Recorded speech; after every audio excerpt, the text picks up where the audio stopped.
Hi, I'm Alex Cogbill from Local Color Studio Gallery here at 275 South Archibald Yale Boulevard, and I want to show you a really cool way to make a tree.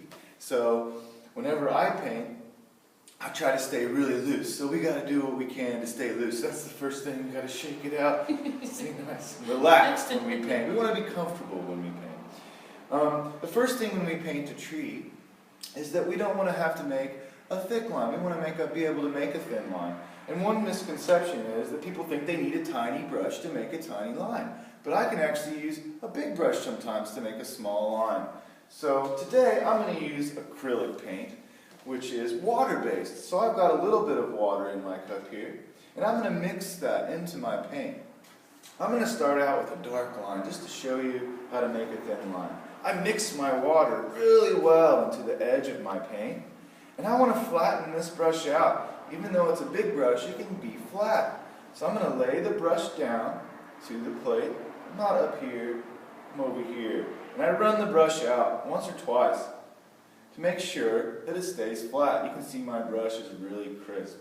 So, as I come toward my canvas, I don't angle my brush. You can see I'm at a T to my surface. So if I drag without really pressing, or pushing, I can make a very thin line. If I push, it makes a thick line. Now we know that trees are very thin at the top and thick at the bottom. So if we push and then let off as we go up, it can be thinner up at the top, or we can do the opposite and start to push as we go down. You can see it's thinner and then thicker. So that's a basic idea of how to make a thin line. Trees, when they split or make a branch, always make a V or a Y shape. So sometimes people make a tree and they want the branch to go out to the side, and that makes a T if we turned it on its side. And we don't want any T's, we want to make Y's and V's. So I want to make a Y shape, or a V if you're more of a V person. And everywhere a branch splits, we're going to have one of those Y or V's, okay? So, to start over, to make a full tree here, give ourselves a fresh page. And I've started out with the three primary colors, red, yellow, and blue. And we want to mix a little bit more of a brown color. So I take my brush, I've got that black, put that one in the cup. Now I'm going to use a medium-sized brush to mix my color here. So opposite colors make brown. I'm going to make a nice green, yellow and blue, because green is opposite from red. When I use that red and green together, I can get a nice brown color. And look how that brown already shows up for us. So I can use that brown, and I like to paint with more than one color on the brush.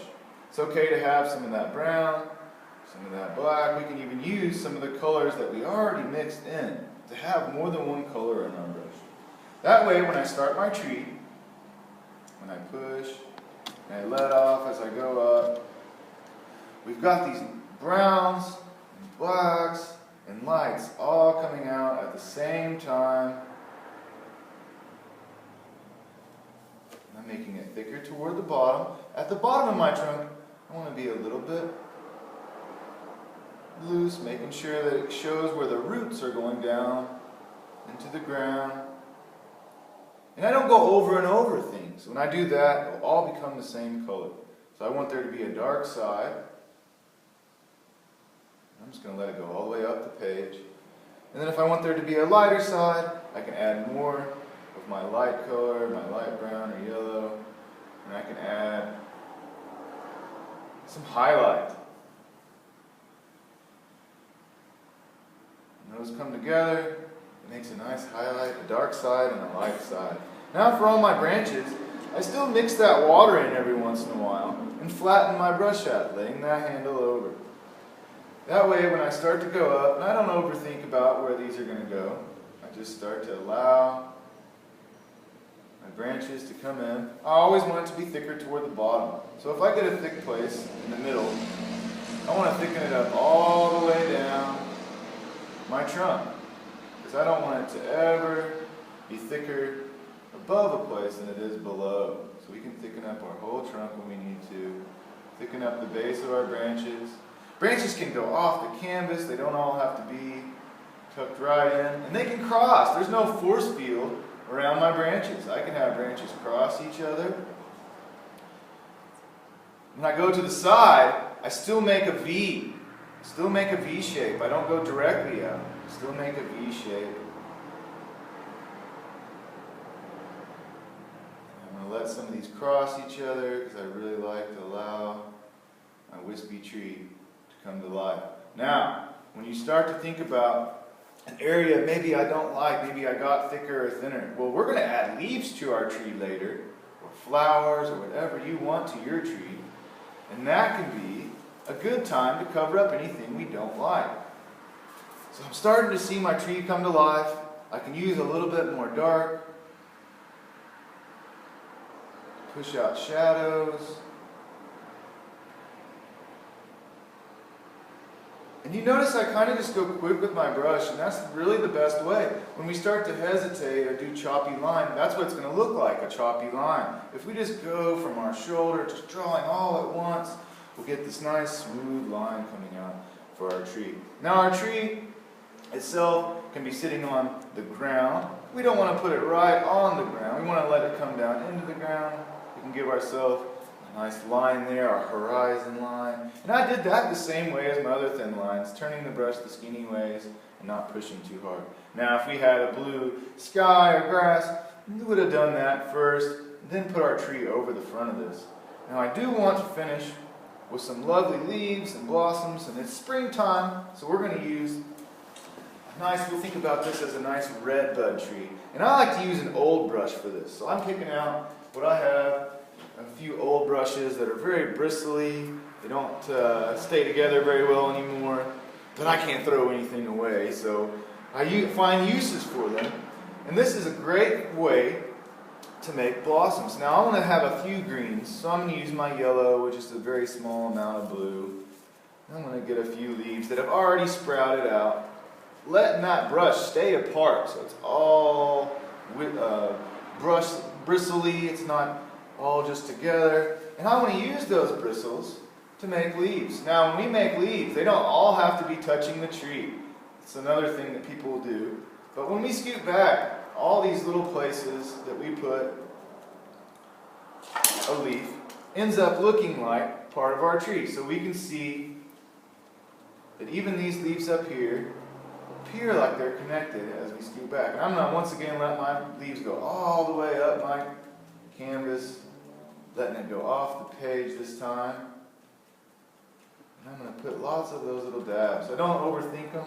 If I want there to be some brighter ones, I just add more yellow to my brush. And I can get some of those really bright greens start to come out of my tree. And like I said, we're going to do the springtime tree. So instead of adding all green and making a really big canopy, I want to add some little red buds. So I'm going to wipe my brush out. I'm even going to take my next brush size down that I had. And I'm going to add some pink to the end of it, adding a little bit of white on my brush at the same time. I like to do that because once again we're going to get all these little bit of variations. All these different colors will come out. And we'll see pink red buds and bright red buds. And I'm going to dab that all over. Once again, turning my brush different ways. Not necessarily making them go right out on a branch.